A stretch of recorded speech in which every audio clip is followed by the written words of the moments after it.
How safe are you when you go to the Jacksonville Landing and the outdoor events that are taking place surrounding it? There's a lawsuit set for trial asking that question after a man was killed 5 years ago near the Landing following a concert at one of the bars.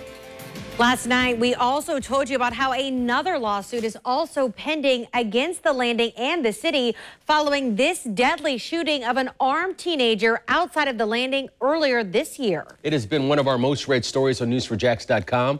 Channel 4's Jim Pickett is joining us now live from the Landing, where he's been looking into both of these cases. Jim, what'd you find out? Well, if we're taking a look here, what I've seen a lot more lately is something like this. We've seen police cars parked out front. Really unusual, I guess, if you look back at a lawsuit that is going to be heard in October, because they said security at that time was very lax. In 2012, this man, 22-year-old Taylor Evans, was killed after a large brawl occurred outside the Landing.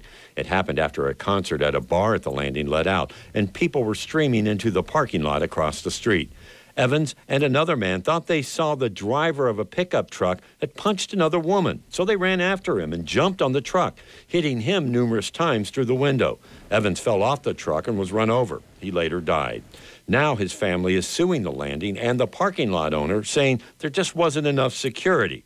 To prove their point, the family's attorney hired a security expert, Russell Collins, who gave a sworn deposition looking at the problems of security at the Landing. It blasts the Landing for not taking action. In the document, it says they failed to respond to riots that broke out on the premise at closing time. They failed to warn patrons of dangerous conditions. The expert also said after reviewing police reports that there was insufficient and inadequate security.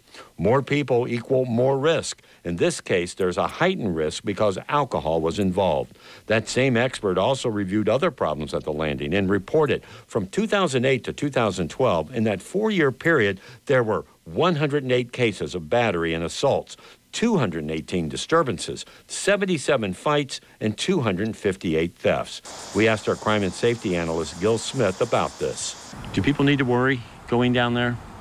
Well, it is a concern. We're seeing a lot more incidents happening at the Landing at certain times. But it seems like when you have these major events, city events, there seems to be a lot of security there around the Landing, and it doesn't seem to be as much of a problem.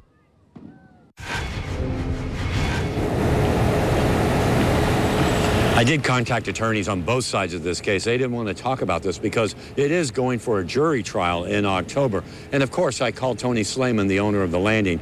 So far, have not heard back about this particular story and other stories we have done about safety down here.